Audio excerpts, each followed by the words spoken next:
السلام عليكم ورحمة الله وبركاته. أهلا بيكم حبايبي في مطبخ شيري، متابعين قناة شيري. النهاردة هعمل لكم حاجة لذيذة كده تعملوها وتفطروا منها. الناس اللي بتروح الشغل، الأطفال اللي بتبقى قايمة الصبح مش قادرة تاكل، الناس اللي هي بتحب الدايت، حاجات سعراتها حرارية قليلة. أنا هعمل لكم حاجة يعني هتتناسب مع كل الأذواق إن شاء الله. إن شاء الله كلنا نحبها، كلنا نبقى مبسوطين بيها. النهارده انا هعمل لكم ايه؟ هعمل لكم بطاطا او قراميش بالبطاطا. يبقى نعمل بطاطا هنعملها قراميش، او نعمل قراميش بالبطاطا. يلا بينا نبدا. بس قبل ما نبدا يا حبايبي، عايزه لايك وشير وسبسكرايب، وعايزه كومنت جميل منكم يرفع معايا الفيديو علشان انتوا تستفيدوا وغيركم يستفيد. وان شاء الله هتطبقوا الوصفه ورايا وتعجبكم، ولو طبقتوها وعجبتكم كملوها ونزلوها لي في الكومنتات. يلا بينا نبدا. اقول لكم المقادير سريعا كده على طول. انا جبت نص كيلو دقيق. نص كيلو دقيق ده عامل معايا 4 كوبايات. يعني لو انت ما عندكش مثلا ميزان، هيعمل معاك 4 كوبايات زي كده. 4 كوبايات من الكوبايات العاديه خالص. تمام. طيب، ومعايا معلقتين سمسم، ومعايا اقل من نص كوبايه زبده. عايز تعملي كله بزيت تمام، عايز تعملي كله بزبده تمام، عايز تعملي زيت على زبده تمام. انا هعمل النهارده زيت، خليط ما بين الزيت والزبده. ومعايا نص كوبايه او تلت كوبايه من ميه البطاطا. ماشي.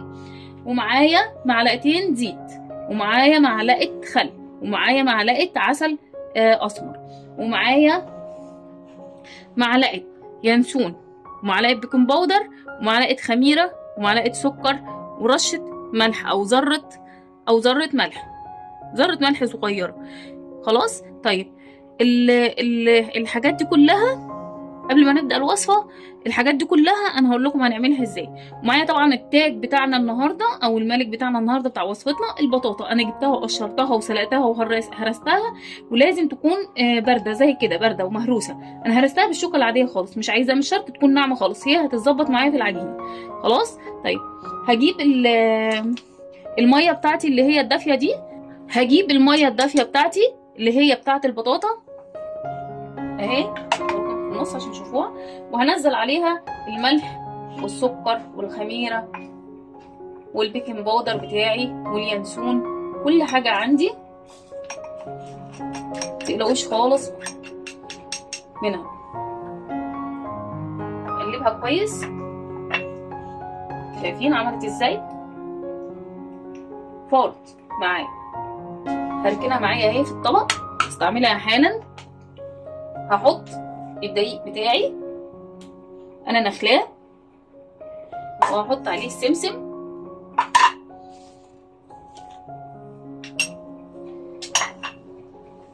وهحط عليه البطاطا. متقلقوش، كل ده هيتقلب مع بعضه عشان السمسم ما يتقلبش، ما تخافوش خالص، كل ده هيتقلب مع بعض. عايزه تقلبي النواشف مع بعضها تمام، مش عايزه براحتك. خلاص. نحط الزبده بتاعتنا،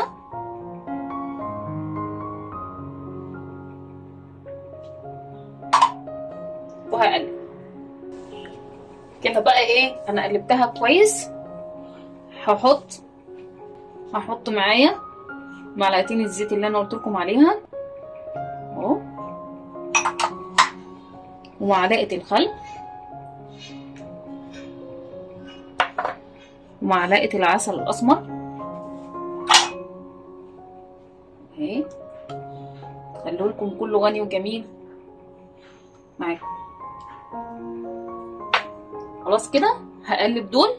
احنا بنلم بس، احنا مش بنعمل حاجه غير ان احنا بنلم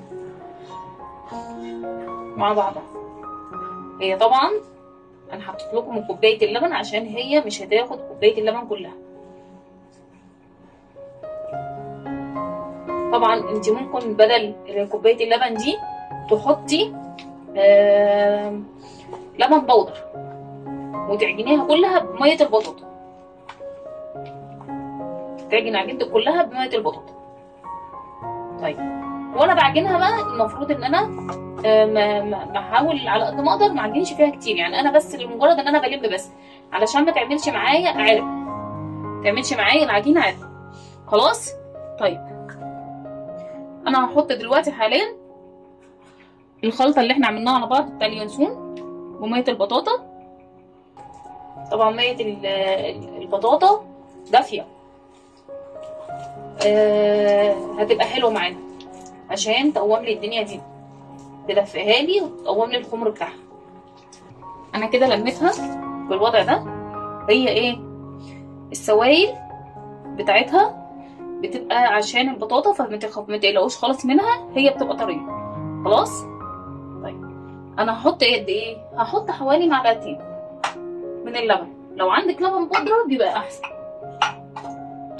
اهو اللي انا حطيتهم اهو عشان عايزه طعمها. هي المفروض ان هي بتاخد لبن بودره، بس انا حاولت اعملها لكم باقل الامكانيات. طيب هلفها كلها وايه وهنعمل ايه تاني اقول لكم، خليكم معايا. شايفين هي لمت اهي، مفيش اي حاجه، عجينه طريه وجميله. شايفين عامله ازاي؟ لمت من ايدي حوالين ايديا، اللي كان حوالين ايديا كله لمته. هي مع العجن ما تقلقيش منها وما تخافيش منها خالص، هي بتلم. شايفين عامله ازاي؟ اللهم بارك ما شاء الله. ده كله من نص كيلو دقيق. طب بنحط بطاطا قد ايه؟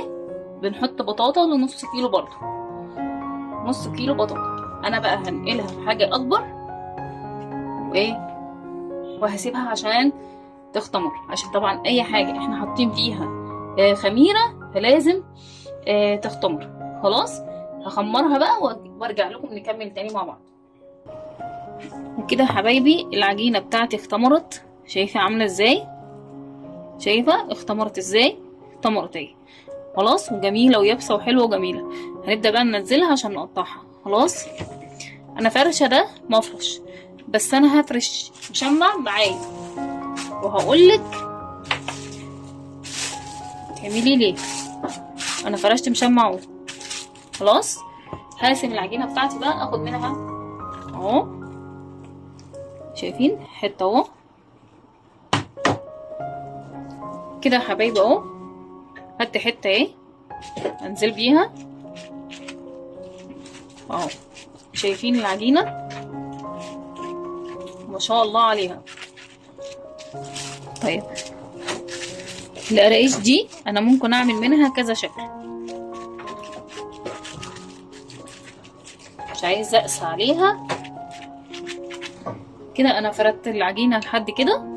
خلاص هوريكم هعمل ايه. هنا انا حطيت معلقه بن على 3 معالق او معلقتين بالظبط سكر.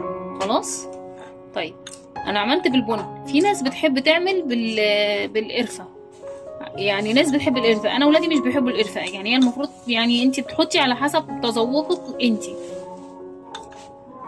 الله اكبر. طبعا انا كده فردتها خلاص. هرش بقى كده براحتي السكر والقرفه او السكر والبن زي ما انا ما حاطه، المهم ما اجيبش على الحروف. خلاص على حسب زي ما انت عايزه مشيها كده. انا فردته ليه؟ فردته علشان لما اجي اعمل فهعمل كده. شايفين بنزل بالعجينه على بعضيها. عرفتوا انا فردت ليه العجينه بتاعتي؟ انا فردتها اهو، هضغط كده ضغطه بس علشان ايه كله يمسك مع بعض. شايفين اهم حاجه في الحروف هي عندي مش رقيقه ومش تخينه. انا عاملاها لان هي لسه هتخمر تاني، عشان كل المعجنات اي معجنات عايزاها تطلع معاكي ناجحه وحلوه لازم تخمر مرتين. خلاص هقطع كده. طبعا عجينه البطاطا بتاعتنا بتكون طريه شويه، يعني مش يابسه قوي ولا. نشيل نحط في الصينيه. مش قادره اقول لكم عليها عامله ازاي يعني، تحفه. طيب انا قطعت ليه كده؟ قطعت كده لان هي عندي كبيره، انا مش عايزاها كبيره قوي يعني طويله، وانا مش عايزاها طويله قوي معايا، فانا هقطع منها اشكال مثلثات بقى، سمبوكسات.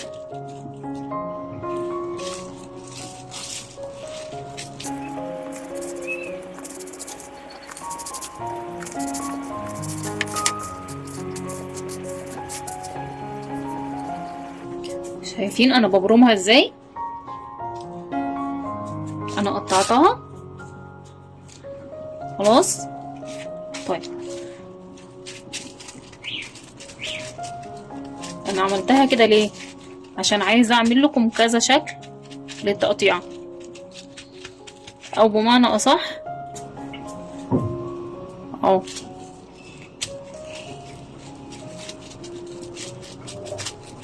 هنا انا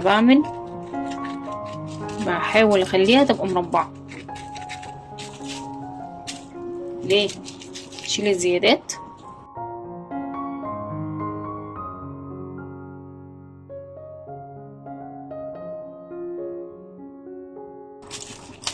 اهي نظبطها كده اهو ونحرصها. شايفين يا حبايبي؟ اهي مفيش اسهل من كده. وكده يا حبايبي انا خلاص هخلصهم تقطيع وهرصهم في الصينيه وادخلهم الفرن على درجه حراره 180، وهرجع لكم بقى نكمل اوريكم بعد ما خلصت بقت عامله ازاي. كده يا حبايبي القراقيش بتاعتي خلصت خلاص، اللي هي عملناها بالبطاطا. انا عايزه اوريكي دي كده الساده اهي، شايفه هي لسه بس سخنه، شايفه مفرغه ازاي من جوه. دي الساده خلاص. وعملت دي اللي هي عملتها بالسكر والقهوه تمام. وعملت الصوابع دي بالعجوه، شايفين العجوه تمام. وعملت دي ساده خالص، لفيتها حوالين نفسها اهي. هي بس لسه سخنه، الدنيا لسه سخنه، مش بارده لسه. طوقتي مطلعاها وصورت لكم علشان اسيبهم بقى مع نفسهم. المهم ان انا انا عندي في ناس ما بتحبش الفاتح، فانا حمشت شويه او حمرت شويه جامد شويه للاولاد اللي بيحبوا المحمر، وسبت الباقي لاي حد ممكن يجي يذوق حاجه، فسبتها فاتحه اللي هو السوى العادي اللي احنا بنسويه زي كده تمام. طيب يا رب يكون الفيديو عجبكم، لايك وشير وسبسكرايب، واستنى منكم كومنتات حلوه منكم علشان تدعموني، واسيبكم في رعايه الله. باي.